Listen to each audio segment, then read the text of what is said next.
Ladies and gentlemen, welcome to another edition of Reels and Wheels podcast. Sid Bridge here along with James Rodatus. Say hi, James. Hello, everyone. And we are joined once again this evening by our good friend, the Salty Seaman. What's up, guys? Gabriel Owens, the Salty Seaman, coming at you. That's also on my side will be a military movie bullshit. Although there is very little to talk about on that end, but I do have a couple points. And also talking as a hardcore Transformer fan, which is probably where I'll fill in most of the gaps. Otherwise, absolutely, and that's why we're here, by the are going way. to have a lot more fun than I am. Oh, yes, we are. Yes, we are. Because tonight, Gabe gets the privilege of joining us to talk about Bumblebee, the best live-action Transformers movie to have happened yet. And I say that without hyperbole. This movie is the best one that they have produced so far, both in terms of plot and in terms of how they handled the Transformers. I was shocked. I mean, obviously the other movies set a very low bar, but just to get it out of the way right now, the first one was good. But this one took all the beats of the first one and said, "Hey, I'm going to do it better." Like, it was almost taunting of Bay. It's like, look, I redid your movie and it's better. Yeah, exactly. Pretty good. And just to give a little bit of background, we had my friend and Gabe's friend, our mutual friend, Sinnott Pruitt, on to review Transformers the movie. And then, of course, we had Gabe on to review the first Michael Bay film, which I think we all agreed was good. It wasn't groundbreaking. The Spielberg fingerprints were all over it. When he lost Spielberg, that's when it became like a soulless fucking cash cow. Yeah. So they basically, I never watched one all the way through past the first one because it was painful. Gabe, how many of the Bay films have you seen? All of them, 3.5. I didn't finish the fourth one, and I didn't bother with the fifth. But let's get to it here for a second, because this movie comes right out of the gate and establishes itself as a love letter to the 80s and a love letter to those who grew up in the 80s and had those toys. Out the window are the Michael Bay versions of the Transformers meant to sell new toys to a new generation of kids. And the first thing we see on Cybertron are all of our favorite Transformers in the exact same form that we used to watch them on the cartoons. But now they are, well, close. All right. Their imaginations of Bay are still has tendrils around, including Bumblebee's face. He doesn't have his traditional cartoon happy face. He has that alien. Right. Well, the Bumblebee face is there to put this in continuity with the other Transformers films. Also, I think is a thumb in the eye to Bay. Like I'm going to do it better, and I'm going to make it still fit in your continuity. Well, they had Megatron in the first movie for like 100 years, and those guys in Sector 7 that we saw didn't seem to be aware of Megatron. So I don't know how well it fits the continuity, but we can get into there was a deleted scene where you see Megatron in on ice. Oh, okay. And he's old style Megatron. Were Starscream and the other planes, were those F-14s or F-15s? I forget. The toys are F-15s. Okay, yeah. Gotcha. All right, so this scene, though, I mean, I think we'd all agree it checks all the boxes. And if you are a child of the 80s like we are, and you suffered through the Bay films as they got progressively worse, when you open with this scene, you're ready to give it a chance. You are ready to... Yes, very intentional by the director, too. Okay, and that's putting it lightly. I mean, I was sitting on an airplane watching this movie, and I about jumped out of my seat when Shockwave and Soundwave showed up with their voices. Oh, yeah. I just, that was the greatest thing I had ever seen. Corey Anderson is Shockwave, I believe his name, and the great Frank Walker, of course, is Soundwave, and about 20 other Transformers, including Megatron and Rumble Frenzy, and every animal ever in the 80s, 90s, and 2000s. All right, so we've got the fall of Cybertron. We've got our all of our childhood friends from the 80s And then, the sort of the hero of the Transformers universe, in a lot of ways, Bumblebee, he escapes, winds up on Earth, and meets none other than John Cena!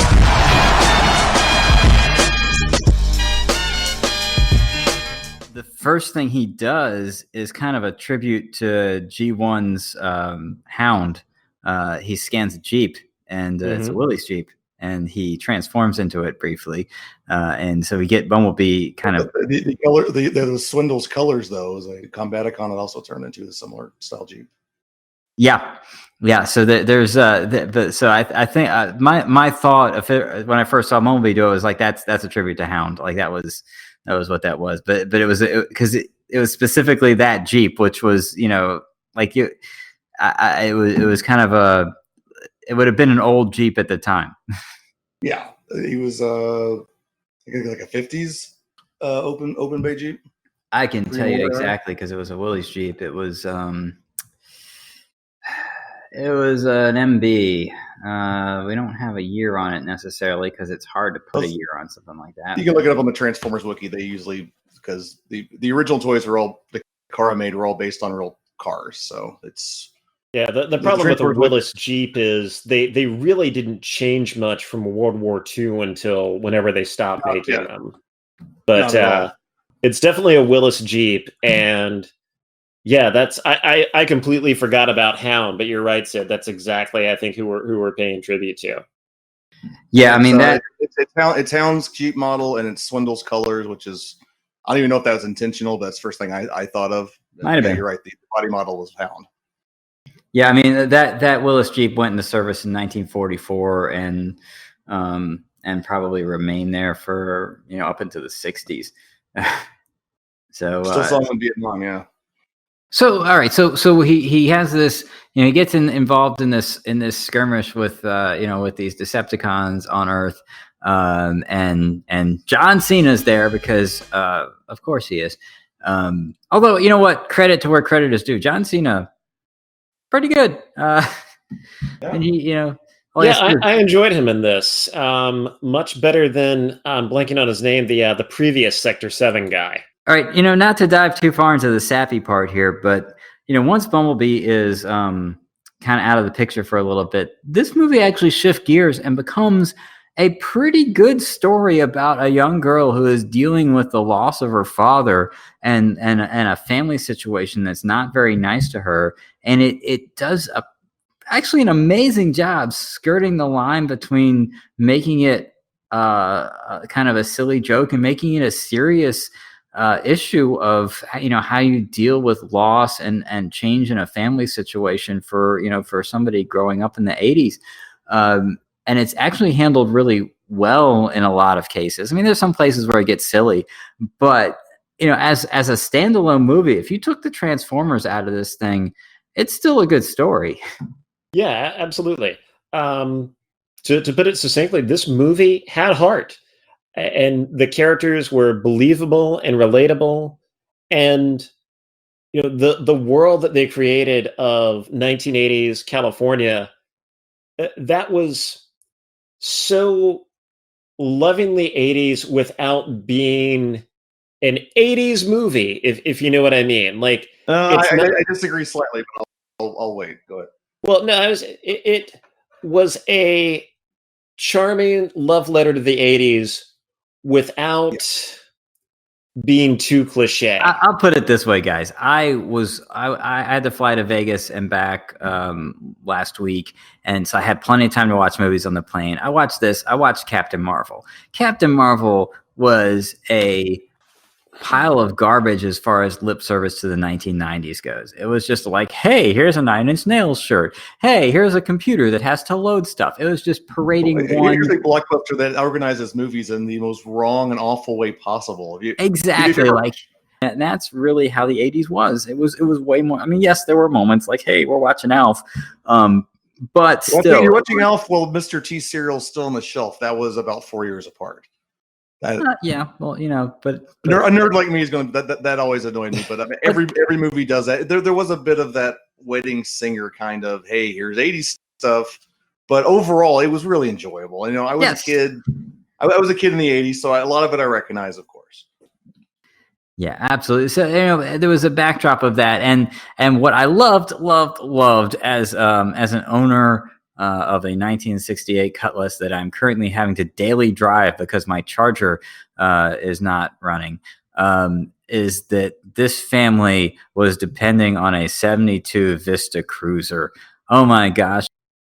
And speaking of, to go back to my side of the podcast, did have my first military movie, Bullshit, a little scene back. You know, they're on paintball exercises, and for some reason they have their active guns there too. Why? As You you know, do. besides being like, you know, these super ultra special soldiers are the ones Bumblebee happens to land on. There would be no reason they would have checked out their weaponry from the armory and gone out there when they're only playing to play paintball. So that one made no sense. Well, maybe if someone like broke the paintball rules, you could kill them for real. Is that how the military does paintball? I don't know. I don't know how Sector 7 does it. I mean, yeah, they have modified uniform.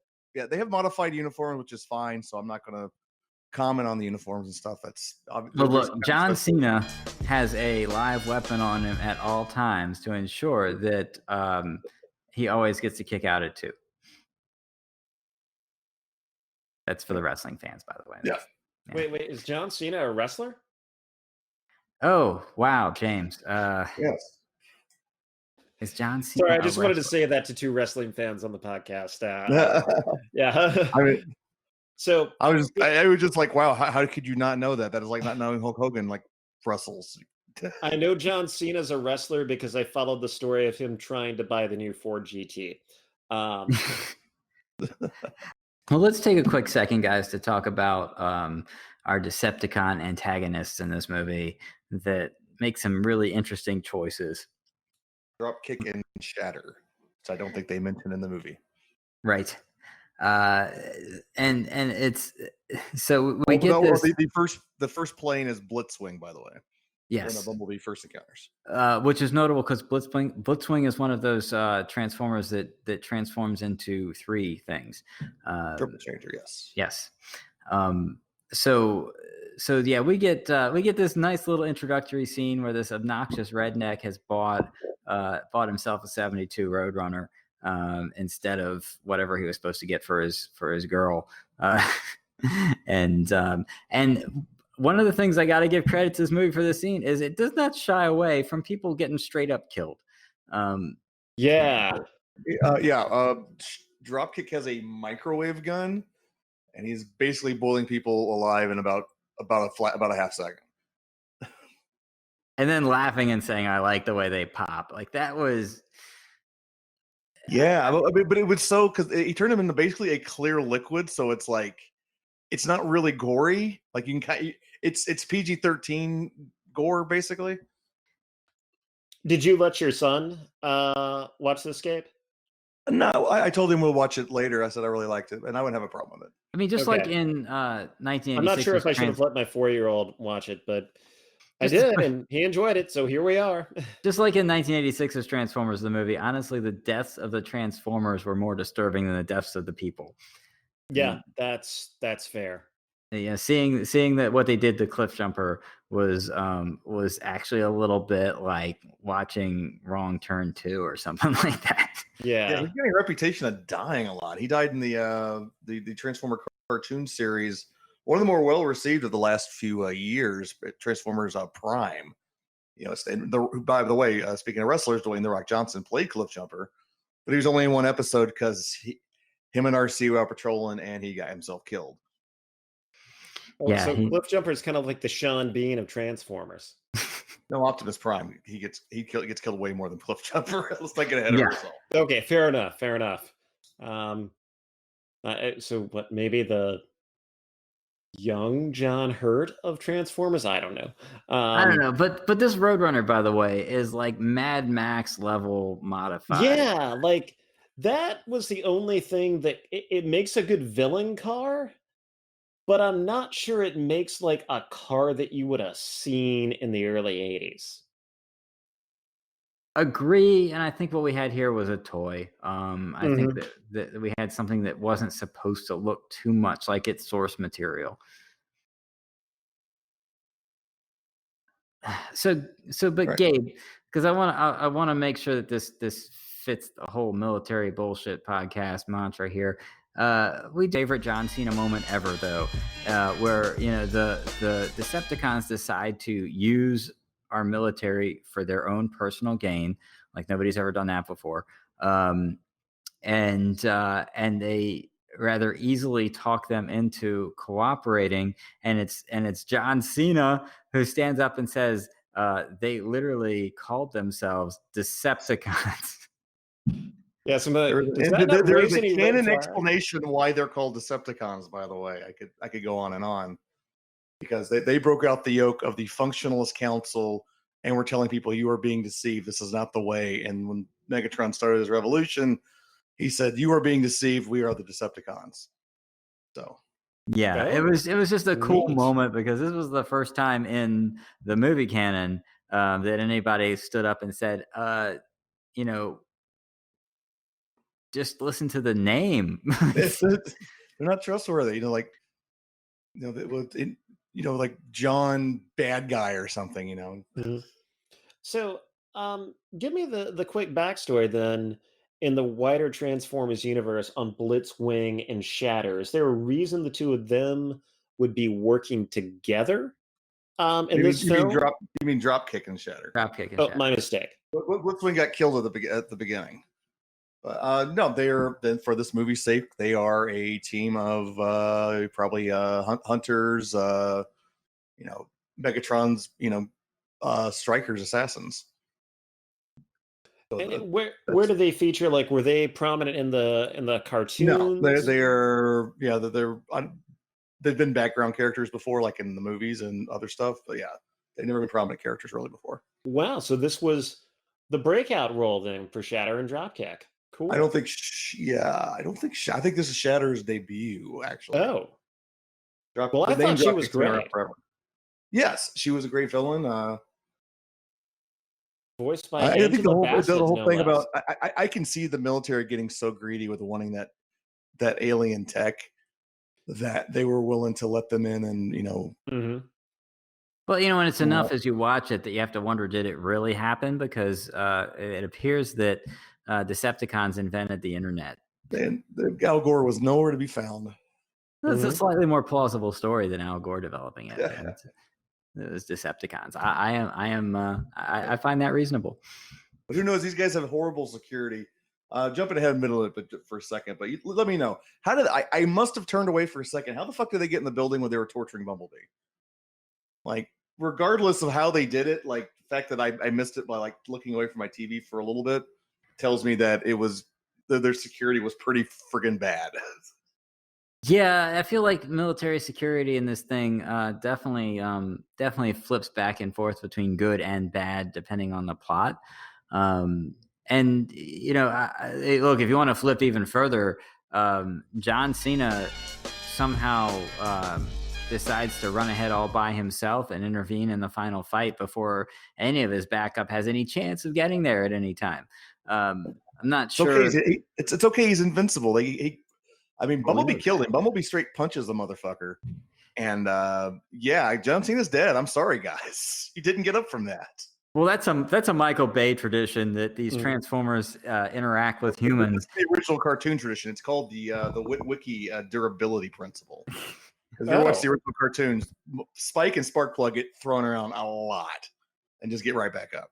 But I think there's a scene in one of the movies where, like, that one where Shia LaBeouf gets molested by a Decepticon being disguised as a human for the first time ever.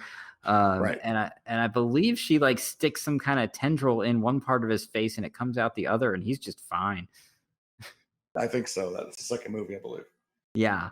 Yeah, so yeah, and John Cena's kicked out of way worse in the wrestling ring than being hit by a robot and thrown out of a helicopter.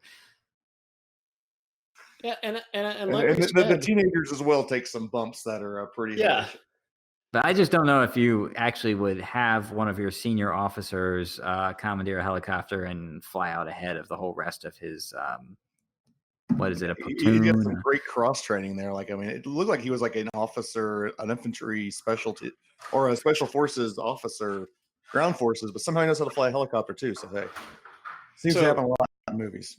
So they don't let you like cross train. Like you can start out in IT, move to the SEALs, then like learn to fly Super Hornets, and then after Join that, like JAG. yeah, they don't I give think you the that. JAG guy did all those and more. So they don't give you that it's a pretty ridiculous career multidisciplinary path. I'm not saying stuff like that doesn't happen, but it's a ridiculous career path that like just a random field officer would know how to fly a fucking helicopter is fairly absurd. But I mean, not saying it can't happen in the whole realm of possibility. He could be he could be a hobbyist. But the fact that he would have been trained in it by the military, probably not. Yeah, and again, I don't know enough about military helicopters, but I get that a lot of stuff is pretty standardized. But just because you could go out and fly like a Bell Jet Ranger doesn't mean you can like start flipping switches in an Apache without any prior knowledge whatsoever, and then off you go. Yeah, I don't think. No, it would be very, very unusual that he would know how to fly that and be a special forces field officer. Okay, but what happens to so hey, spoiler alert. John Cena makes his face turn at the end of this movie because wrestlers do that kind of thing, and and after he sees how Bumblebee is a good guy and heroic and saves lives and all that, he gives our protagonists a chance to leave before his buddies get there. Now, he gonna get court-martialed. Well, he's in Sector 7 seems to be an offshoot. They're wearing army ranks, and other than the uniforms being different, like all the accoutrements are pretty much right. So I assume they are still active duty. They were drawing an army paycheck, so yes, but at the same time, they seem to be some real deep black ops SOCOMs. So maybe not. Look, life imitating art. Given recent events surrounding, explain why he's not in the 2007 movie. Maybe retired by then. Yeah, he'd be an older guy. Because he's in jail. Like here, look. They get. Let's say his buddies get there, and the teenagers that they had already apprehended and knew that there was a problem with are long gone. They have driven back home. He's standing next to a crashed Apache that he commandeered, with so a couple of robot carcasses near him and a tower that has been beat to and a shipwreck. Like there's all of this carnage around him, and he's just going to be like, I don't know, the helicopter broke. Yeah, well, it's one of those things where like if they need him back for the next movie, then unless him being court-martialed and kicked out as a plot point, he will just show up again because he'll just get yelled at by the chief and chewed out. Well, that's the awesome part here is we are getting a next movie. This is they did this with the idea that if it was successful, we were going to get a franchise. Yeah, you guys always did the thing, change the car. I don't think you can change the iconic yellow Volkswagen BW. Yeah, no, but we do change it at the end. Yes, that's true. That was one of my favorite things. You could have been a Camaro this whole time. Yes, I would have been pissed. Fuck you, B. I don't know. I would have said, like, wait a minute. We could have been a better Datsun than that kid in school had. He could have been any fucking car you want. He could be a freaking Maserati if you wanted. He could be a McLaren. I have mixed feelings about this. I'd be like, oh man, could you be like the Volkswagen like 2 days a week and the Camaro like 3 days a week for me? Yeah, why not? Apparently, it doesn't bother him. He just does it. Could have been worse. He couldn't have been a Maserati. He could have been a Chrysler TC by Maserati. Oh no, he's got dignity. So overall, great film. Can't wait to see the next one. You can of course find Gabe Owens at the Salty Seaman YouTube channel. All of his military movie bullshit videos are superb. I think I've watched all of them now, and they're loads of fun. The other videos, if you are interested in all things Navy life and you've never been informed about that before, very interesting. Tales from the Fleet. The whole thing about not pooping for 2 weeks in boot camp. Fascinating stuff. So definitely check that out. And of course, check out I think it was Wheels. a week. I don't know if it was 2 weeks. I can't remember. One or 2. It was a while. More than 2 days is impressive to me. And keep in mind, I eat nothing but fiber and I drink nothing but espresso. But well, still, you're so overwhelmed with everything else. Like you didn't even notice till like day 4. Like I have not pooped in 4 fucking days. Like I'm sort of thinking like last time I used the bathroom, I was like, I think it was the hotel the morning I left to get on the plane. Last time I took a shit, I was like, what in the fuck? And it's those insights and more you find from Gabe Owens. But of course, it's the Transformers insights that we brought you on for tonight. And of course, delivered in full. And it was loads of fun having you on. Sid, big shout out to you for being part of the VB Strong comedy marathon at the Virginia Beach. Funny Bone, y'all did a lot to help folks from that thanks, James. terrible tragedy. We did 12 hours of nonstop comedy last Sunday and raised, at last count, more than $20,500 for the Virginia Beach Tragedy Fund. And that fund obviously continues, and there's still money coming in from the show. So we have comedy marathon shirts and everything. Next time you're by the Funny Bone, ask about it, and you can still participate and still give and still make a difference. So I highly recommend that. And I will definitely also watch Geek Night Comedy's page for our next Geek Night Comedy show. It's probably going to be in October. We're looking at doing an 8-year anniversary show. Wow. And I'm coming up on my 10-year comedy anniversary, and I'm going to be celebrating that by headlining at Kazi's Comedy Club in January. Awesome. Hey, folks, want to give a shout out to Sid and James from Reels and Wheels for joining me on this. You can check out their podcast anywhere you get podcasts, iTunes, Stitcher, etc. And soon to be, if not already at, their own YouTube channel, which I will be helping them edit. If you'd like to hear a full version of this, definitely check out the pod. And a lot more car talk, which I cut down for this version. And that's it for The Salty Seaman. I'll catch you freaks later. Peace.